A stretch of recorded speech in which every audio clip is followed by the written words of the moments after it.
San Cristóbal de las Casas se alzaba, vibrante y hermosa, entre las montañas brumosas de Chiapas, un mosaico de colores vivos en sus textiles y una riqueza cultural antigua que latía en cada calle empedrada. Sin embargo, bajo esa superficie de belleza y tradición se cernía una sombra. No era una sombra física, sino una opresión espiritual silenciosa, tejida por la piedad de su gente y la astucia de quien se había erigido como su guía supremo, el padre Elías. Sus sermones resonaban en la antigua iglesia, sus palabras se filtraban en los hogares, en los mercados, en el alma misma de la comunidad. La gente veneraba a Elías con una fe inquebrantable, confiando en cada una de sus palabras como si fueran dictadas directamente desde el cielo. Él era el faro, la voz de Dios en la tierra, el custodio de sus almas y de sus tradiciones. Pero no todos sentían esa reverencia ciega. En el corazón de San Cristóbal, entre el ajetreo de los telares y el aroma a incienso, vivía Mateo. Joven, con manos hábiles que daban forma a la madera y colores a las telas. Era un artesano respetado, conocido por su devoción y su corazón puro. Mateo amaba a su pueblo, amaba la fe de su gente y dedicaba sus días a su arte y a la oración. Su mirada, sin embargo, a menudo se perdía en la distancia, en el horizonte de montañas que rodeaban su hogar, como si buscara respuestas que el valle no podía ofrecer.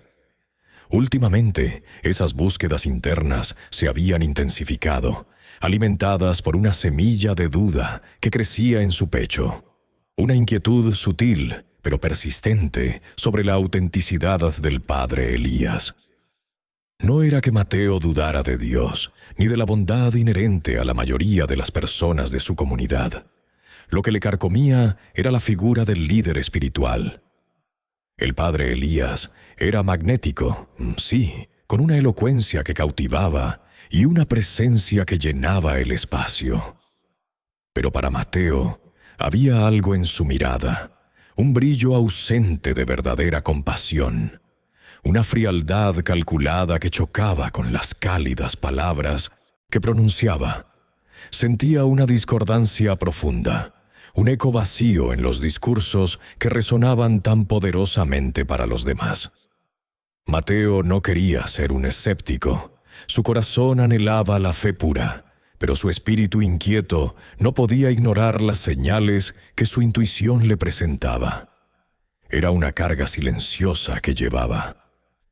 La semilla de la duda se plantó firmemente en un día particularmente sagrado, durante la ceremonia del rito de la ofrenda mayor.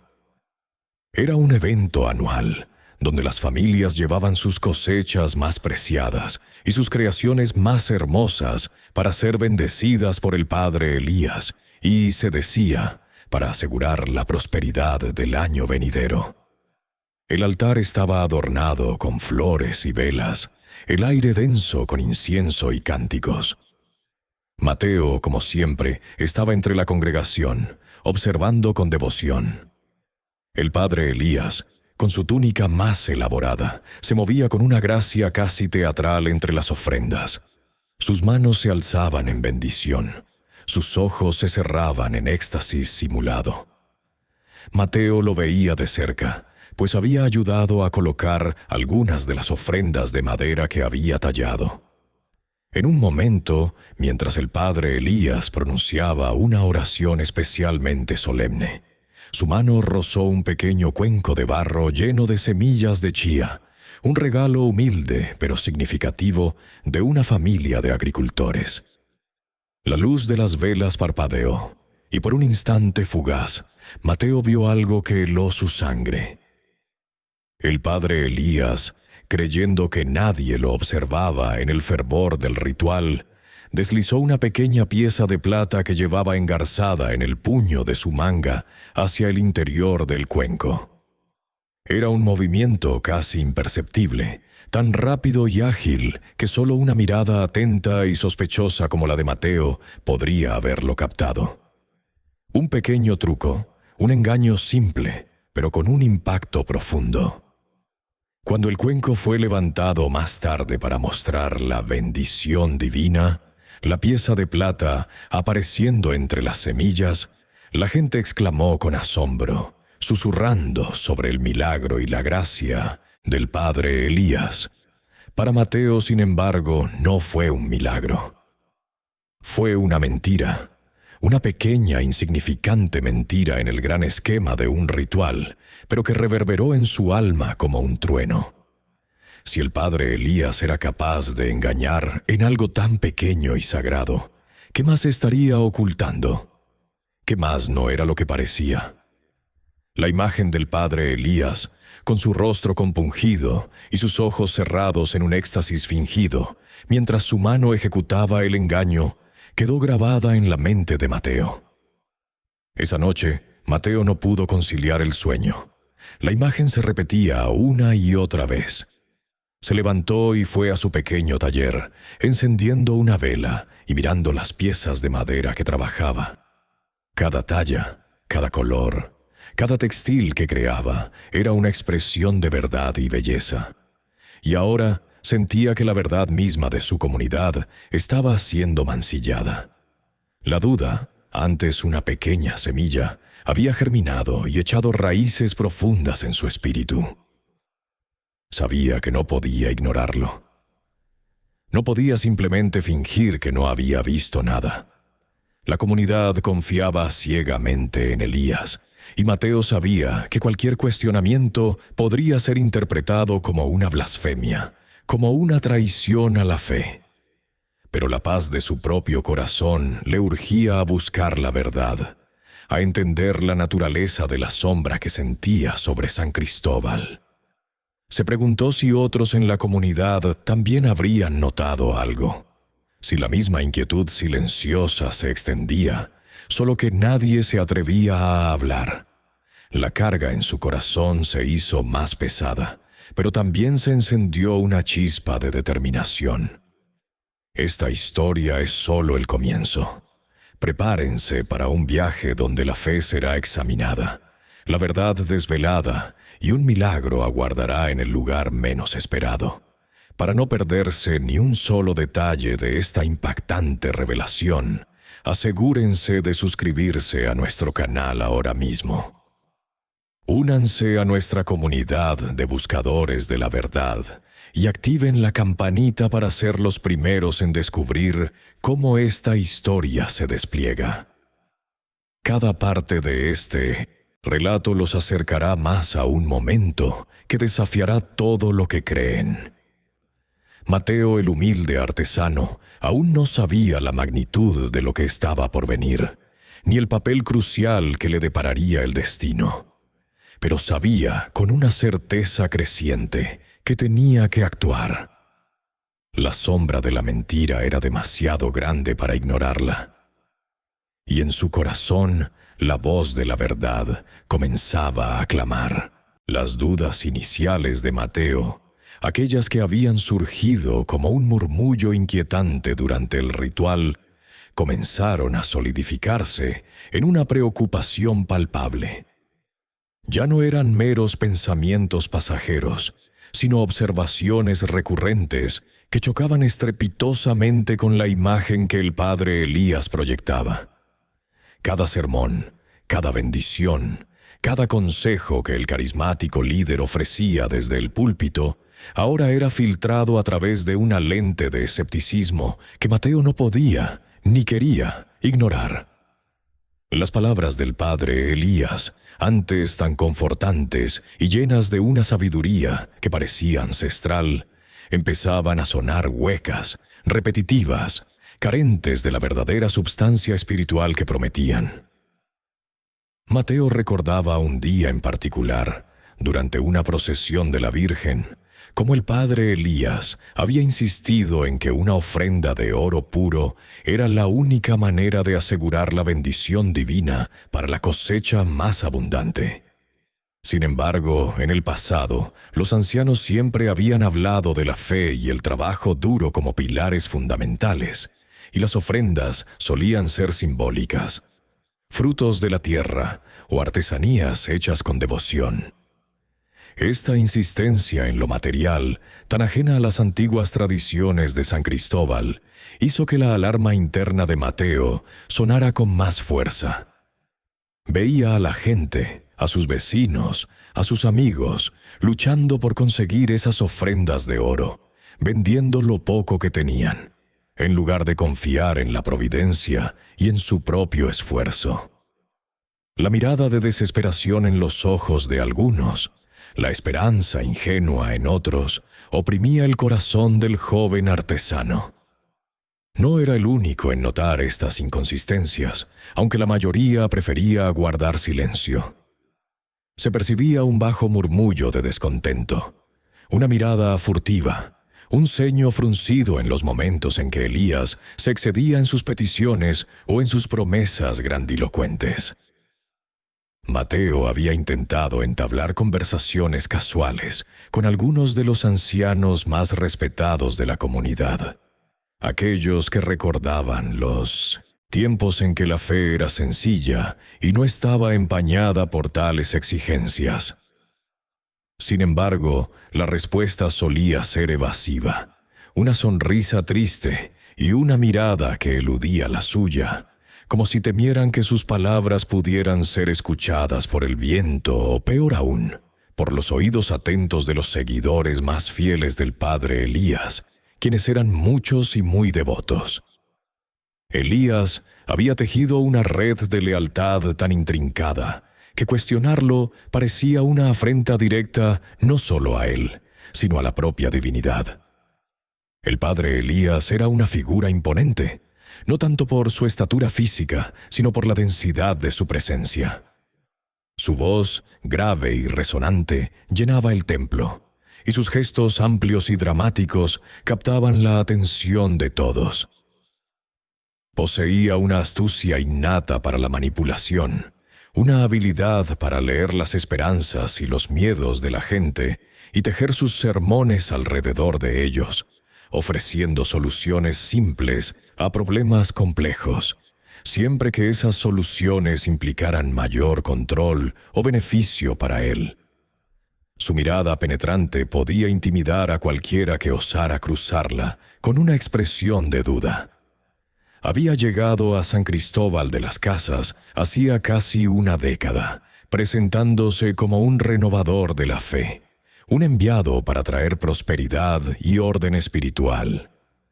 Al principio su fervor y energía habían sido bienvenidos, inyectando nueva vida en una comunidad que, aunque devota, a menudo se sentía olvidada.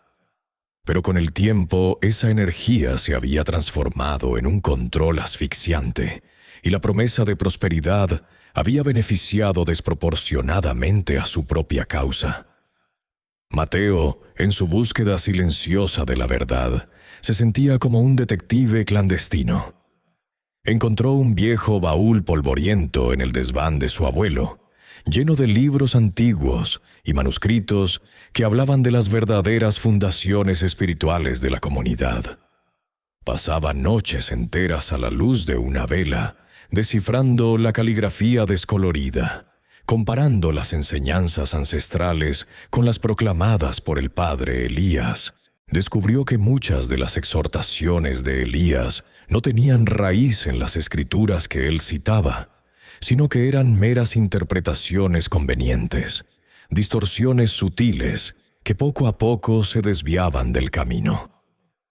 La verdadera caridad, el desprendimiento, la fe pura, todos esos valores fundamentales parecían desdibujarse bajo la nueva doctrina. Un pasaje en particular de un viejo tomo, encuadernado en cuero desgastado, capturó su atención. Hablaba de cómo los verdaderos pastores guiaban a sus ovejas con amor y humildad, sin buscar el enriquecimiento personal ni la gloria terrenal. Describía la autenticidad de la fe como un fuego interno que no necesitaba de grandes espectáculos o demandas materiales. Era una antítesis directa a todo lo que el padre Elías representaba ahora. La comunidad, bajo la influencia de Elías, había comenzado a priorizar la opulencia de los ritos y la cantidad de las ofrendas por encima de la genuina devoción y el servicio al prójimo. Se había instaurado un temor sutil pero constante a no complacer al Padre, a no cumplir sus expectativas, so pena de ser señalado, o peor, de ser excluido de las bendiciones que tan generosamente prometía. Mateo, con cada línea leída y cada observación realizada, sentía como una punzada de dolor se clavaba en su corazón. San Cristóbal era su hogar, su gente o su raíz. Ver cómo eran desviados, cómo su fe sincera era explotada, le causaba un inmenso sufrimiento. La contradicción entre lo que sentía en su corazón, lo que leía en los antiguos textos y lo que veía y oía cada día del padre Elías, creaba una discordia que no podía resolver. Se dio cuenta de que no bastaba con susurrar dudas o buscar respuestas en viejos libros. La verdad necesitaba ser mostrada, pero ¿cómo? ¿Cómo desafiar a alguien con tanto poder y control sobre las almas de su gente?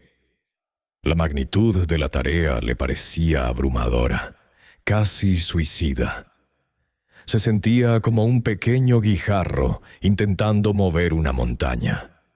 Sin embargo, la creciente incomodidad, la sensación de que algo fundamentalmente equivocado estaba ocurriendo, lo impulsaba a seguir buscando, a seguir observando, a seguir intentando, por el bien de su amada comunidad, por la pureza de la fe que una vez conoció. A medida que los días se deslizaban sigilosamente en semanas, la inquietud de Mateo se transformó en una búsqueda incansable y silenciosa. Cada conversación casual, cada visita a la biblioteca polvorienta de la misión, cada chisme susurrado en el mercado, se convertía en una pieza potencial de un rompecabezas oscuro. La duda que antes era una semilla había brotado en un tallo fuerte, y Mateo sentía la urgencia de arrancarlo de raíz o de regarlo con la verdad. Fue durante una de esas inmersiones en los anaqueles olvidados, entre documentos viejos que nadie parecía recordar, que sus ojos se posaron en unas escrituras desgastadas, ajenas a las copias oficiales que el padre Elías promovía. Eran actas de fundación de la misión, relatos de los primeros misioneros que llegaron a San Cristóbal, escritos con una caligrafía casi ilegible, pero llena de un fervor auténtico. Lo que descubrió fue un abismo. Las interpretaciones del padre Elías sobre ciertos ritos y parábolas clave, que él presentaba como la única verdad canónica, diferían drásticamente de los orígenes documentados.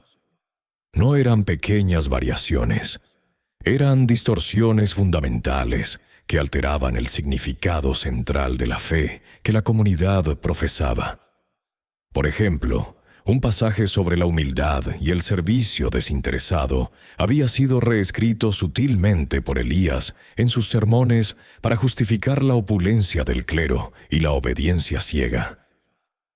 Mateo encontró pruebas de que Elías había manipulado donaciones, desviando fondos destinados a los más necesitados hacia proyectos personales, disfrazados de obras de caridad. Un testimonio, oculto entre folios sin importancia, de un antiguo sacristán ahora fallecido, hablaba de la manipulación de las ofrendas y de un sistema de bendiciones especiales, que eran en realidad coacciones disfrazadas para familias vulnerables. La verdad era devastadora. No se trataba de errores de interpretación, sino de una falsedad deliberada, tejida con astucia a lo largo de los años para consolidar su poder y riqueza. Este descubrimiento no solo ponía en riesgo la paz espiritual de la comunidad, sino que también amenazaba la seguridad del propio Mateo. Sabía que Elías no toleraría tal revelación. El aire en San Cristóbal comenzó a sentirse pesado para Mateo. La conciencia del engaño no era una carga que pudiera llevar en silencio sin que se reflejara en su semblante. Sus miradas, antes inocentes y llenas de fe, ahora poseían una intensidad que no pasó desapercibida para los ojos vigilantes del padre Elías. El anciano líder, con su aguda percepción, notó el cambio en el joven artesano. Las sonrisas que Mateo ofrecía eran un poco menos espontáneas, sus movimientos más cautelosos. Elías, un maestro en leer entre líneas y en las almas de su congregación, comprendió que Mateo albergaba algo que necesitaba ser sofocado. Las advertencias comenzaron, veladas al principio, casi imperceptibles para otros, pero claras como el agua para Mateo. Durante un sermón sobre la peligrosidad de la duda, Elías lanzó una mirada directamente a Mateo, deteniéndose apenas un instante, pero lo suficiente para que el mensaje hiriera. Algunos, dijo Elías con voz grave, creen que su intelecto les permite cuestionar la sabiduría ancestral. Olvidan que la soberbia es el primer pecado y que buscar verdades ocultas donde solo hay fe puede llevar a la perdición no solo de uno mismo, sino de toda la grey. La mención de verdades ocultas resonó en Mateo como un eco de sus propias investigaciones. En otra ocasión, durante una reunión comunitaria, Elías habló de cómo la intriga siembra cizaña en el campo de la unidad, su voz dulce como la miel, pero sus ojos taladrando a Mateo. Aquellas no eran meras palabras, eran dardos envenenados, diseñados para sembrar el miedo y la obediencia. La astucia del padre Elías no se limitaba a las advertencias en público. Sabía que para desvirtuar a Mateo, debía aislarlo, minar su credibilidad ante aquellos que podían apoyarlo. Mateo había cultivado amistades sólidas, especialmente con algunos ancianos respetados por su sabiduría y su memoria de los tiempos antiguos, y con jóvenes líderes que veían en él un ejemplo de rectitud. Elías comenzó a tejer una red de desconfianza. Utilizando confesiones privadas, chismes estratégicamente colocados y conversaciones orientativas con miembros influyentes de la comunidad, Elías empezó a pintar un cuadro de Mateo como un joven problemático, demasiado orgulloso para seguir la tradición, o incluso influenciado por ideas foráneas peligrosas. De repente, las miradas que antes eran cálidas y de respeto se volvieron curiosas y luego distantes. Los ancianos, antes dispuestos a compartir sus recuerdos y sus preocupaciones, ahora encontraban excusas para evitar a Mateo. Sus conversaciones se volvieron breves y superficiales. Los jóvenes, que antes buscaban su consejo y compañía, comenzaron a evitarlo, temiendo la censura del padre Elías, o, peor aún, que las sospechas se extendieran a ellos. Mateo se encontró cada vez más solo. Los artesanos con los que trabajaba, sus compañeros de oficio, comenzaron a mirarlo de reojo, susurrando entre sí cuando él se acercaba. Su propia familia, aunque no se atrevía a contradecirlo directamente, le imploraba cautela, temiendo las represalias veladas y abiertamente. El aislamiento era un arma potente en manos de Elías. Al hacer que Mateo se sintiera como un paria, el líder esperaba que el joven se retractara, que guardara silencio o que simplemente se quebrara bajo el peso de la soledad y la presión. El mensaje era claro. Cuestionar al padre Elías era cuestionar a la comunidad misma, a la fe, y la consecuencia era la expulsión social, una forma de exilio en un pueblo donde la vida comunitaria lo era todo. Mateo sentía como un muro invisible pero implacable se levantaba a su alrededor. La luz que había sentido al descubrir la verdad ahora parpadeaba bajo la sombra de la soledad.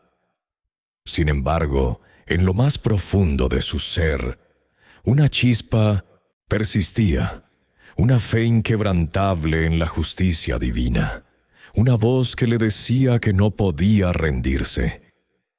La verdad, por muy dolorosa que fuera, no podía permanecer oculta. El miedo era real, pero la convicción de que estaba haciendo lo correcto era aún más fuerte. Mateo se sentía cada vez más solo y acorralado. La pesada capa del ostracismo social le asfixiaba el espíritu, pero no la determinación. La comunidad, atrapada entre la fe ciega que profesaban al padre Elías y una creciente e incómoda inquietud que se negaban a verbalizar, parecía incapaz de reaccionar. Murmullos de descontento, pequeñas fisuras en la fachada de lealtad absoluta, eran perceptibles si uno sabía dónde buscar, pero nadie se atrevía a dar el primer paso hacia una confrontación abierta. El miedo era un veneno lento pero efectivo, inoculado metódicamente por Elías, que paralizaba toda iniciativa y ahogaba las voces disidentes antes de que pudieran alzarse. Mateo veía los rostros de sus vecinos, antes abiertos y confiados, ahora velados por una mezcla de sospecha y piedad, y en algunos una culpa tácita por su propia inacción. Esta desesperación era un lodo pegajoso que intentaba anclarlo, pero cada vez que sentía que se hundía, un recuerdo de las sonrisas genuinas y la fe auténtica que una vez conoció en San Cristóbal le impulsaba a seguir luchando. El padre Elías, percibiendo que a pesar de sus esfuerzos, el espíritu de Mateo no se doblegaba por completo y que algunas dudas persistían subterráneamente en la comunidad, decidió que era hora de un movimiento audaz. Necesitaba consolidar su poder de una vez por todas, aniquilar cualquier resquicio de disidencia y restablecer su imagen de sanador y guía infalible. Anunció con gran pompa una gran ceremonia de purificación y bendición, programada para el Festival Anual de la Cosecha, un evento de enorme significado espiritual y cultural para el pueblo. La ceremonia, dijo Elías con su voz meliflua y persuasiva, traería una bendición especial del cielo, una abundancia sin precedentes y la erradicación de toda mala energía o discordia que pudiera haber empañado el espíritu de San Cristóbal. Sería un evento sin precedentes, diseñado para unir a la comunidad bajo su liderazgo renovado, disipando cualquier sombra de duda sobre su legitimidad. Pero Mateo, ahora más perspicaz que nunca, supo instintivamente que esta supuesta bendición era una elaborada estratagema. Reconoció en las palabras de Elías los ecos de una manipulación calculada, una distracción magistral para desviar la atención de sus engaños y cimentar aún más su autoridad. Las promesas de prosperidad y paz no eran más que un velo para encubrir la verdad, para apaciguar las mentes inquietas y silenciar las conciencias. Era un juego de ajedrez, donde cada movimiento del padre Elías estaba diseñado para consolidar su control, transformando la fe en obediencia ciega. Mateo se dio cuenta de que esta ceremonia sería el punto culminante del engaño, la jugada final de Elías para sellar el destino de la comunidad en la oscuridad de su manipulación. La encrucijada que enfrentaba Mateo era abrumadora. Se encontraba solo, virtualmente aislado, con la carga de una verdad que pocos estaban dispuestos a escuchar y menos aún a aceptar. Exponer al padre Elías públicamente en este momento, especialmente con una comunidad ya cautivada por la promesa de bendiciones, no solo era peligroso, sino que podría parecer un acto de locura o herejía. El riesgo personal era inmenso. Podía significar la ruina de su reputación, la pérdida de todo lo que le era querido, o incluso algo peor, pues Elías no era un hombre que tolerara la desobediencia. La historia reciente de la comunidad estaba salpicada de ejemplos de aquellos que se habían atrevido a desafiar al líder y que habían terminado en la miseria o, en el peor de los casos, habían desaparecido discretamente de la vida pública, sus nombres borrados de la memoria colectiva. Pero la visión de un San Cristóbal sumido para siempre en el engaño, de sus gentes viviendo bajo la sombra de una fe corrupta, era una perspectiva que Mateo no podía soportar. Sentía una responsabilidad profunda, casi una obligación divina, de proteger a su pueblo.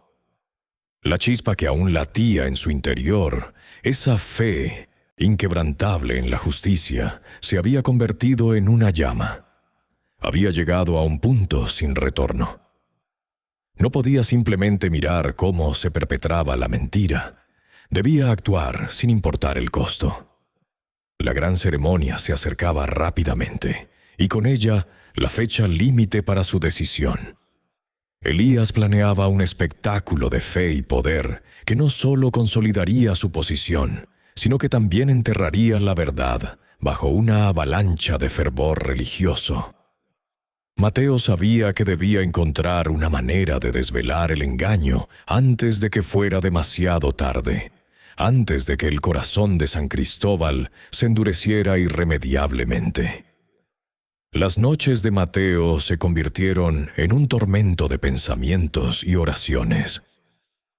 Caminaba por las calles empedradas bajo la luz de la luna, observando las casas donde dormían sus vecinos, sus amigos, sus familiares, todos ellos a punto de ser arrastrados a una farsa aún mayor.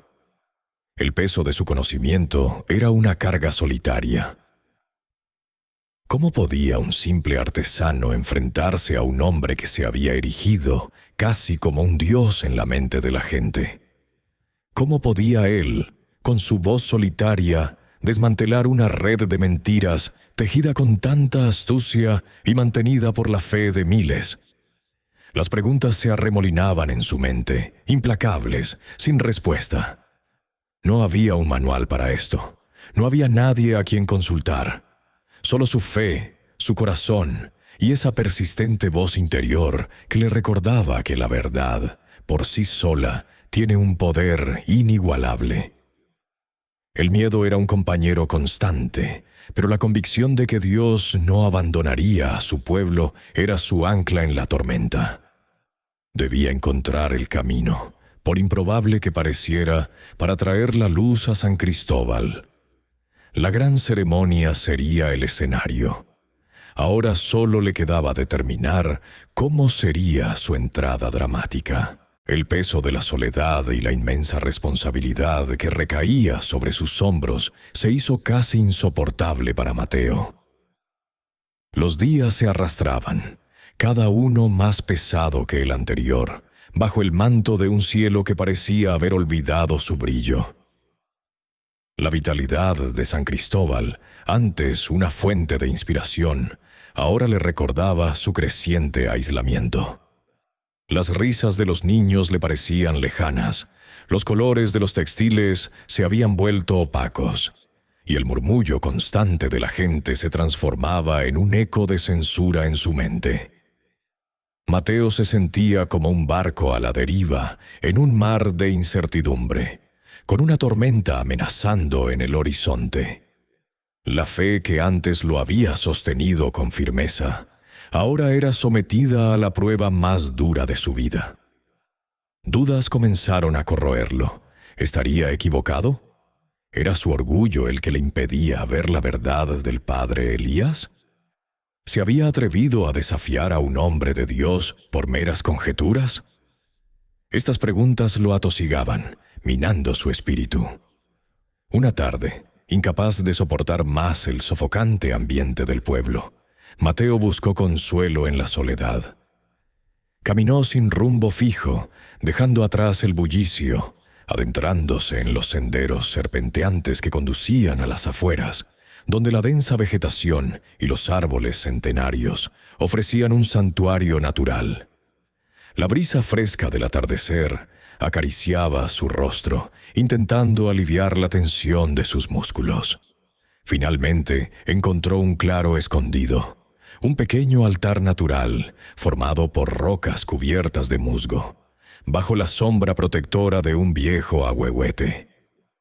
Este lugar, apenas un susurro en la memoria colectiva del pueblo, había sido antaño un sitio de oración para sus ancestros, un rincón sagrado donde se conectaban con lo divino. Allí, lejos de las miradas juiciosas y los cuchicheos, Mateo se arrodilló. Con el corazón desgarrado y el alma expuesta, Mateo elevó su voz en una oración que no era de súplica, sino de un lamento profundo, de una búsqueda desesperada. No había palabras elocuentes, solo gemidos y la cruda honestidad de un hombre al borde del abismo. «Dios mío», murmuró con voz quebrada, «si estoy equivocado, muéstrame el camino. Si esta carga no es mía, quítamela. Pero si esta verdad es tuya, dame la fuerza, porque solo no puedo».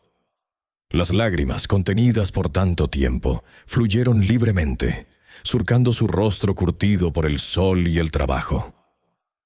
Sentía el peso del mundo sobre sí, el destino de su comunidad pendiendo de un hilo, y él, un simple artesano, se sentía insuficiente, pequeño ante la magnitud de la tarea. Su fe era una llama que parpadeaba débilmente ante el viento de la desesperación. En ese momento de extrema vulnerabilidad, cuando toda su resistencia se había desmoronado y solo quedaba la pureza de su angustia, algo extraordinario sucedió. Una luz suave, no cegadora, sino cálida y envolvente, comenzó a emanar del centro del claro. No era la luz del sol poniente, ni un reflejo de la luna. Era una luz que parecía surgir de la tierra misma, llenando el espacio con una serenidad indescriptible. Mateo alzó la vista, primero con asombro, luego con la mandíbula caída, sin poder creer lo que sus ojos veían. De la luz, lenta y majestuosamente, tomó forma una figura. No había estridencia, ni un relámpago, solo una aparición pausada, como si el tiempo mismo se detuviera para permitir este milagro. Era un hombre. Su silueta era inconfundible, grabada en lo más profundo de su ser por años de fe y devoción. Vestía una túnica sencilla, de un blanco inmaculado, que resplandecía con una luz interior, no terrenal. Sus sandalias apenas tocaban el suelo cubierto de musgo. Cada detalle de su aparición era de una nitidez asombrosa, imposible de confundir con una alucinación o un sueño. Mateo, antes un hombre de acción y pragmatismo, se encontraba ahora ante lo inefable, lo divino, de una manera que desafiaba toda razón. Era Jesús. Su rostro, antes visto solo en imágenes y descripciones, era ahora una realidad palpable. Sus ojos profundos y llenos de una compasión infinita se posaron en Mateo. No había reproche, no había juicio, solo un amor que abarcaba el universo entero y que en ese instante se centraba únicamente en él.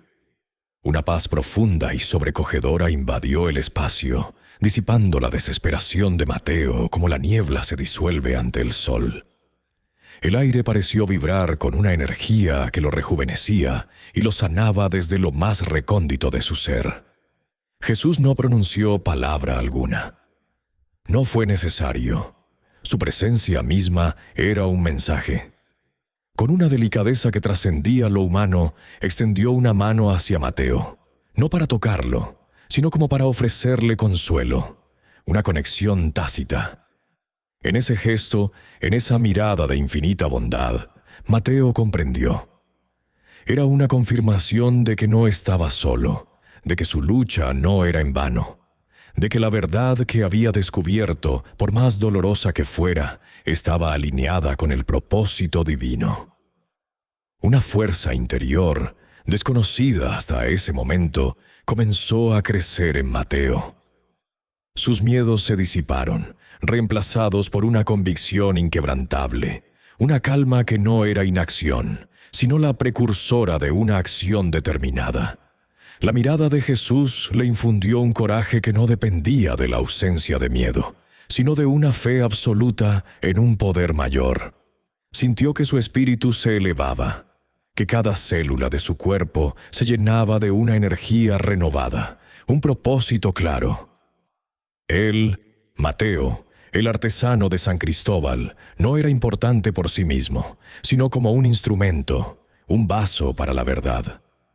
La presencia de Jesús no era una solución mágica que disipaba los problemas, sino que le otorgaba la resistencia interna para enfrentarlos, la sabiduría para discernir y la valentía para actuar. El mandato era claro: no temas. La verdad debe prevalecer. Y Mateo, con el corazón rebosante de una fe que ya no era solo suya, sino una extensión del amor divino, se levantó, transformado, listo para el desafío que se avecinaba. El día de la gran ceremonia había llegado. La mañana se levantó con un cielo de un azul intenso y claro, un telón de fondo casi irreal para la tensión que flotaba en el aire de San Cristóbal de las Casas. Las calles, usualmente bulliciosas, con el ir y venir de los artesanos y comerciantes, mostraban un silencio expectante, casi reverente. Desde muy temprano, la gente había comenzado a congregarse en la plaza central, donde la imponente iglesia se erigía como el epicentro de la vida comunitaria y espiritual. El padre Elías había orquestado este evento con una maestría teatral, prometiendo una bendición especial que erradicaría todos los males y traería una prosperidad sin precedentes a la comunidad. Los adornos eran fastuosos. Flores frescas de colores vibrantes adornaban cada rincón del altar. Telas ricas caían en cascada desde los púlpitos y cientos de velas parpadeaban, creando un ambiente místico, casi hipnótico. El incienso flotaba en densas volutas, llenando el aire con su aroma dulce y antiguo, un velo perfumado que parecía querer ocultar la verdad bajo su fragancia. La comunidad entera estaba allí, expectante y vulnerable. Familias completas, desde los ancianos venerables con sus rostros surcados por el tiempo, hasta los niños pequeños que se aferraban a las ropas de sus madres, todos estaban presentes. Sus ojos reflejaban una mezcla de esperanza genuina y una ansiedad subyacente. Habían depositado su fe y sus sueños en este evento, creyendo con todo su corazón en las promesas del padre Elías. Mateo se mezcló entre la multitud, su corazón latiendo con una mezcla de determinación inquebrantable y una punzada de dolor por la inocencia de su gente. Había visto la aparición de Jesús, había sentido la fuerza de su presencia, y esa experiencia había grabado en él una certeza inexpugnable. La verdad prevalecería. Pero mientras observaba los rostros de sus vecinos, la magnitud de la tarea que tenía por delante se le antojaba abrumadora. La fe de su pueblo, tan pura y tan fácilmente manipulable, era un arma de doble filo. Finalmente el padre Elías hizo su entrada. Vestido con sus mejores ornamentos, que parecían brillar con una luz propia bajo los candelabros, su figura imponente se presentó ante todos. Su voz, siempre melódica y envolvente, resonó por toda la iglesia, amplificada por un ingenioso sistema de sonido que había mandado instalar, algo moderno y llamativo en aquel entorno tradicional. Comenzó su sermón con palabras de consuelo y promesa, tejiendo una red de retórica convincente pero vacía. Habló de sacrificios y de fe ciega, de la obediencia como el camino a la salvación. Sus ojos, astutos y penetrantes, recorrían las filas de la congregación, buscando cualquier indicio de duda, pero encontrando solo miradas de devoción. Cada frase era una caricia para el alma de la gente, un bálsamo para sus preocupaciones, pero para Mateo, cada palabra era una puñalada de falsedad. Elías prometía bendiciones falsas, asegurando que si la comunidad continuaba siguiéndole sin cuestionamientos, sus cosechas serían abundantes, sus enfermedades desaparecerían y la prosperidad inundaría sus hogares. Les exhortó a entregar sus diezmos con mayor fervor, a confiar ciegamente en su guía, pues solo él poseía la conexión divina para interceder por ellos. En cada pausa dramática, en cada gesto grandilocuente, Elías afianzaba su control sobre las mentes y los corazones de su rebaño. Su voz se elevaba en un crescendo, llenando el espacio sagrado con su elocuencia. «La fe, hermanos míos, es el oro más puro», proclamaba, sus brazos extendidos en un gesto que abarcaba a toda la congregación. «Y yo soy el pastor que os guiará al más allá, a la fuente de la vida eterna». Las cabezas se movían asintiendo, los ojos se humedecían con emoción, y un murmullo de «Amén» recorría la iglesia. Era la cumbre de su engaño, un momento de triunfo para el impostor. Fue entonces, en el punto culminante de su discurso, mientras el padre Elías levantaba sus manos en señal de bendición, que ocurrió lo impensable. Justo detrás de él, en el centro del altar, donde el crucifijo de madera antigua se alzaba, una figura comenzó a materializarse. No hubo destellos cegadores, ni trompetas celestiales, solo una aparición silenciosa, gradual, pero innegablemente real. Jesús apareció allí, en silencio. La luz en el altar pareció intensificarse suavemente a su alrededor, no de forma deslumbrante, sino con una calidez que irradiaba paz. Su rostro, sereno y compasivo, observaba al padre Elías y a través de él, a la congregación. Sus vestiduras, de un blanco inmaculado, parecían absorber la luz y devolverla con una pureza etérea. Él no pronunció palabra alguna. Su presencia era su mensaje. Al principio solo Mateo, con su fe renovada y la visión clara que Jesús le había otorgado, pudo verlo con total claridad. Para él, la figura era tan real como el propio padre Elías. Sintió un escalofrío de confirmación recorrer su espina dorsal, una justificación divina a todo su sufrimiento y su búsqueda de la verdad. Mantuvo la respiración, sus ojos fijos en la aparición, temiendo que un parpadeo pudiera desvanecerla. La gente alrededor de Mateo comenzó a reaccionar de manera sutil. Unos pocos giraron la cabeza ligeramente, como si hubieran sentido una brisa inesperada o percibido un cambio imperceptible en la atmósfera. Otros fruncieron el ceño, como si una sombra se hubiera proyectado fugazmente sobre su visión periférica. La presencia de Jesús no era un truco de luz, ni una ilusión. Era una manifestación de la verdad tan poderosa que, aunque silenciosa, comenzaría a resonar en cada alma presente. El padre Elías, ajeno a lo que se gestaba detrás de él, continuaba su perorata, sus palabras vanas llenando el espacio, sin saber que la verdad misma se alzaba a sus espaldas, lista para desvelar su engaño. El destino de la comunidad y el suyo propio pendía de un hilo en aquel instante. La presencia de Jesús, tan inaudible al principio para la mayoría de los congregantes, comenzó a ser percibida de formas sutiles y profundas.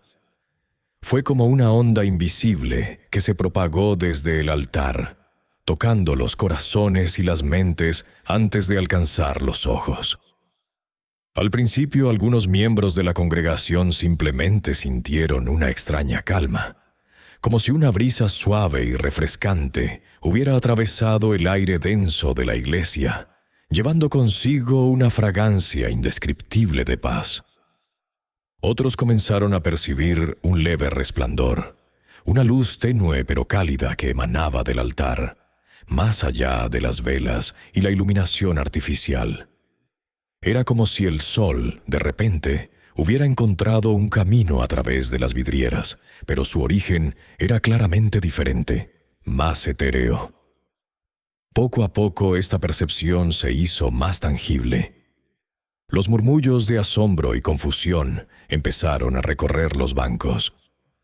Una mujer mayor, con los ojos casi ciegos por la edad, sintió una vibración en el aire, una energía que nunca antes había experimentado en la iglesia.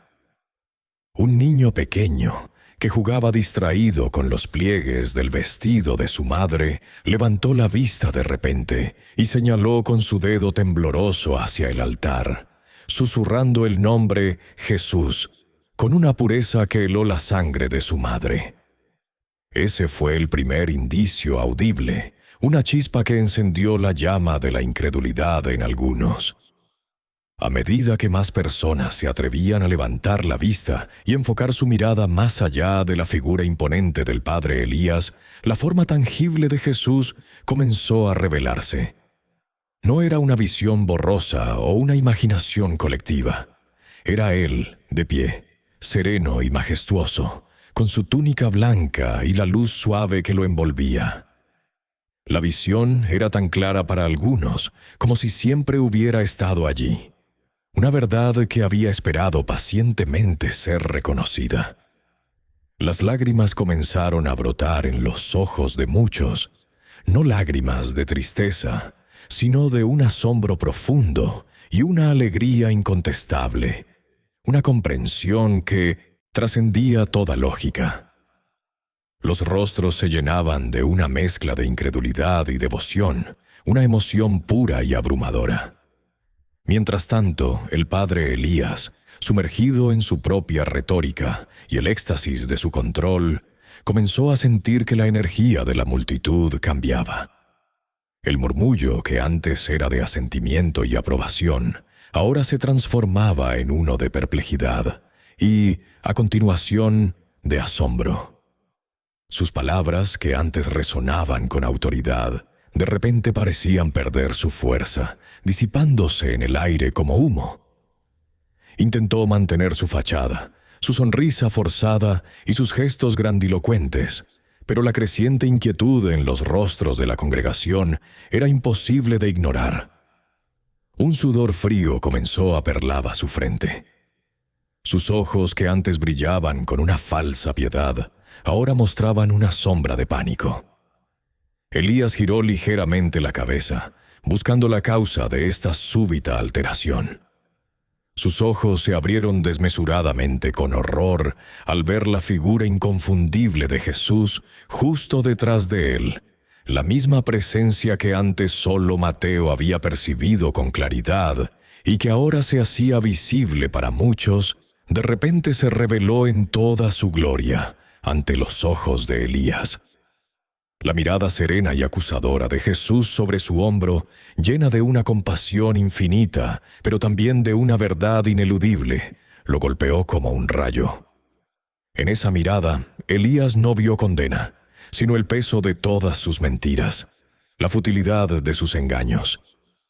El rostro de Jesús no expresaba ira, sino una paciencia infinita y una tristeza profunda por la ceguera y la arrogancia humanas. Fue como si el tiempo se detuviera para Elías. El impacto de esa visión fue tan devastador que sus palabras se ahogaron en su garganta. El miedo se apoderó de él, un miedo visceral que no podía controlar. Su bien ensayada compostura se desmoronó por completo. Su voz, que momentos antes había llenado la iglesia con promesas vacías, ahora era un débil balbuceo.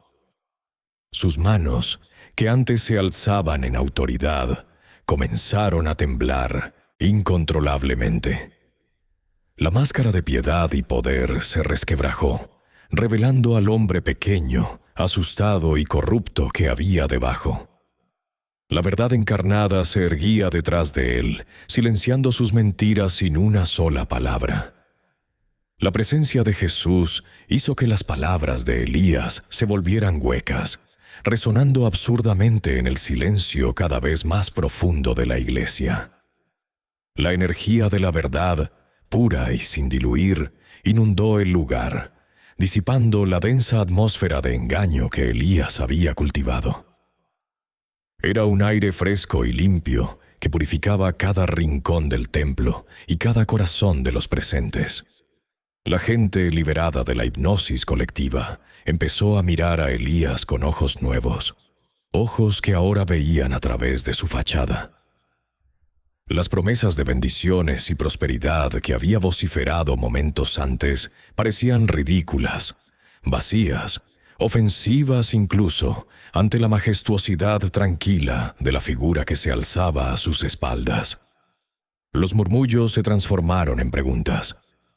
«¿Puede ser, de verdad?» Una mujer se puso de pie, su voz temblaba, pero sus ojos estaban fijos en la aparición. «Él mintió», exclamó, y su voz, aunque débil, resonó con la fuerza de una revelación. Otros comenzaron a unirse, susurrando sus propias dudas y verdades reprimidas. Las mentiras de Elías, antes aceptadas por la fe ciega, ahora se hicieron evidentes, grotescas, ante la pura verdad encarnada que se manifestaba en silencio. El carisma de Elías se evaporó. Su poder se disolvió como la niebla bajo el sol. La comunidad, antes unida por la fe en su pastor, ahora se unía en la comprensión de su engaño. Sus miradas se posaban alternativamente en la figura real de Jesús y en el rostro descompuesto de Elías, que ahora era una imagen de vergüenza y desesperación. La revelación había comenzado y no había vuelta atrás. El padre Elías, con una sonrisa triunfal en su rostro, levantaba las manos para su bendición final, ajeno a la gloriosa visión que se cernía a sus espaldas. Su voz se había vuelto un murmullo distante para Mateo, quien solo podía concentrarse en la figura de Jesús, ahora más vívida y palpable que nunca. La presencia del Salvador irradiaba una paz inmensa, pero también una verdad incuestionable que comenzaba a permear el ambiente. Poco a poco, la percepción de la congregación se alteró. Un leve murmullo comenzó a recorrer los bancos a medida que más ojos, inicialmente escépticos o distraídos, se fijaban en el inmaculado resplandor detrás del pastor. Algunos, al principio, pensaron que era un juego de luces, un efecto accidental provocado por una vidriera o un reflejo inusual. Otros se frotaron los ojos pensando en el cansancio o en un espejismo. Pero la presencia no se desvanecía. Al contrario, se hacía más nítida, más definida, más real. Los murmullos se transformaron en exclamaciones ahogadas. Un niño señaló con el dedo, su voz aguda y clara, rompiendo el tenue silencio que se había apoderado del recinto. Una anciana sollozó, llevándose las manos a la boca. La señora López, con sus gafas empañadas por las lágrimas, se arrodilló, su rosario apretado entre sus dedos. La atmósfera se volvió densa, con una mezcla de asombro y reverencia. Elías, sintiendo cómo su audiencia se distraía, frunció el ceño. Su sonrisa vaciló. Trató de retomar el control, su voz más fuerte, pero fue inútil. La mirada de la gente no estaba en él. Se volteó, irritado, para ver qué causaba tal interrupción en su momento de gloria. Sus ojos se abrieron desmesuradamente.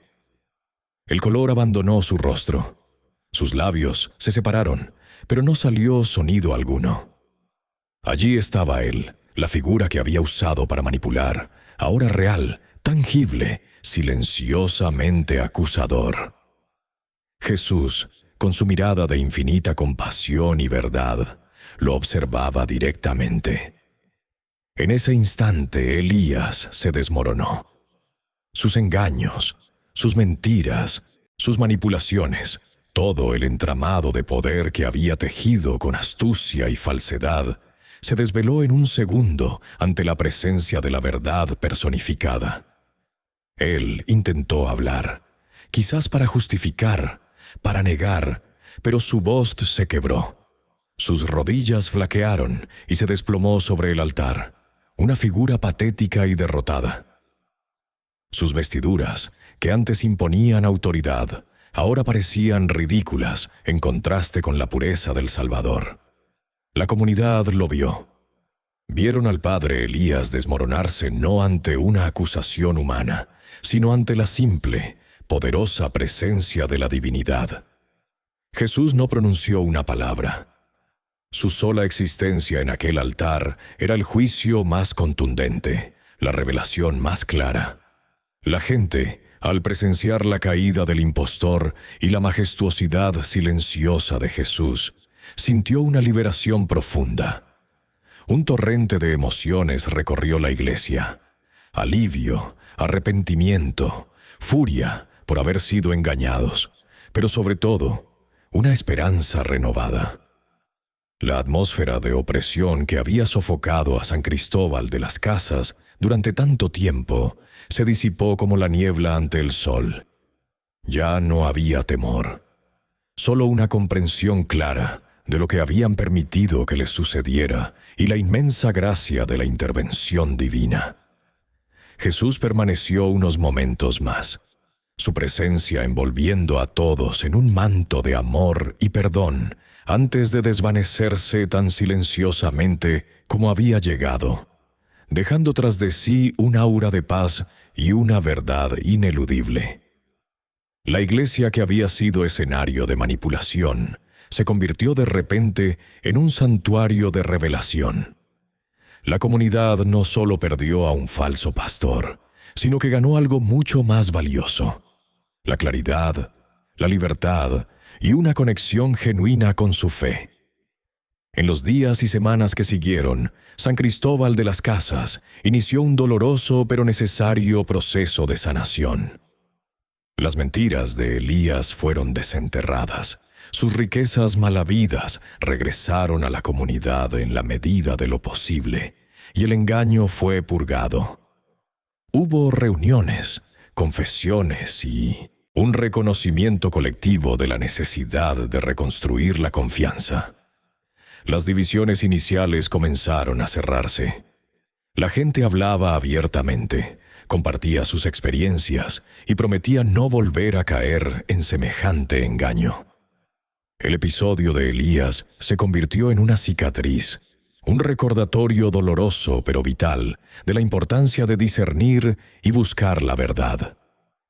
Mateo, que en un principio había sido un paria por sus dudas, emergió no como un líder que buscara el poder, sino como un faro moral. Su integridad, su valentía y su fe inquebrantable lo habían guiado a través de la oscuridad. La gente acudía a él no para que les dictara qué creer, sino en busca de consejo sincero, de una mano amiga y de un corazón honesto. Él aceptó esta responsabilidad con humildad, entendiendo que su misión era la de servir, no la de dominar. La comunidad, liberada de las cadenas de la falsedad, floreció.